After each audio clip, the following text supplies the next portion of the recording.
বাংলাদেশের রাজনীতিতে মণিদীপ্ত এক অগ্নিপুরুষ তিনি। এদেশের স্বাধীনতা আর স্বাধিকার সংগ্রামের দিনগুলোর উজ্জ্বলতম এক নক্ষত্র তিনি শেখ ফজলুল হক মনি। রাজনীতির ময়দানে সহকর্মী বন্ধু স্বজনদের কাছে পরিচিত ছিলেন শেখ মনি নামে। রাজনীতির মাঠে যেমন ছিল দীপ্ত পদচারণা, সেই সঙ্গে সমান দক্ষতা ছিল সাংবাদিকতা জগতেও। শেখ মনি ছিলেন বঙ্গবন্ধুর ভাগ্নে। ১৯৩৯ সালের ৪ ডিসেম্বর শীতের আগমনী সুর বাজালগ্নে গোপালগঞ্জের টুঙ্গিপাড়ায় ঐতিহাসিক শেখ পরিবারে জন্ম তার। শৈশব কৈশোর পেরিয়ে এরপর সেই শিশুটির এগিয়ে যাওয়া পালা জীবনের জয়গানে। ৭১-এর টগবগে যুবক বাঙালির হাজার বছরের শ্রেষ্ঠ অর্জন মহান মুক্তিযুদ্ধে রাখেন স্বর্ণোজ্জ্বল ভূমিকা। ১৯৭৫-এর ১৫ই আগস্ট নৃশংসতম কালোরাতে বঙ্গবন্ধুর সঙ্গে তাকেও হত্যা করে ঘাতকরা। ঘাতকদের বুলেট থেকে রেহাই পাননি তার অন্তঃসত্ত্বা স্ত্রী আরজু মনিও। অটোমেটিক বিকাশ করতে সেট করুন অটোপে। বিকাশ থাকলে আর কি লাগে। নির্মম সে হত্যাকাণ্ডের সময় বড় ছেলে শেখ ফজলে শামস পরশের বয়স মাত্র ৬। বাঙালির সবচেয়ে শোকের দিন ১৫ আগস্ট থেকেই হারিয়ে যায় শেখ পরশের অনাবালী শৈশব কৈশোর। জীবনের শুরুতেই পড়তে হয় কঠিন বাস্তবতার সামনে।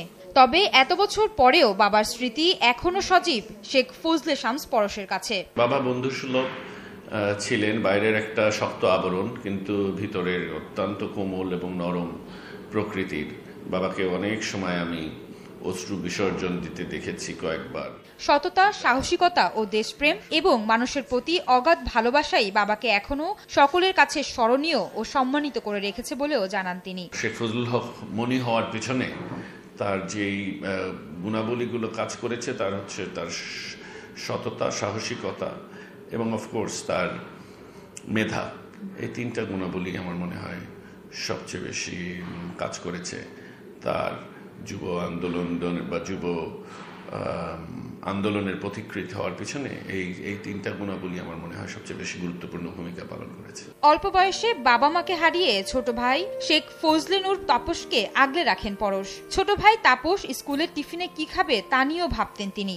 ছোটবেলায় স্কুলে গেলে ভিতর থেকে একটা জিনিস ট্রিগার হইতো, টিফিনের সময় তো দৌড়ে দৌড়ে ছুটে যাওয়া, যে সে কেমন আছে, একলা মন খারাপ হচ্ছে কিনা, এগুলোর ব্যাপারে একটা সেন্স অফ প্রোটেক্টিভনেস কাজ করতো বা এক ধরনের গার্জিয়ানশিপ কাজ করতো। বাবার জন্মদিনে বাবার স্বপ্নের দেশ গড়তে ও শহীদদের রক্তের বিনিময়ে অর্জিত দেশের মর্যাদা অক্ষুণ্ণ রাখতে যুব সমাজকে মানবিক ও দেশপ্রেমিক হওয়ার আহ্বান জানান তিনি।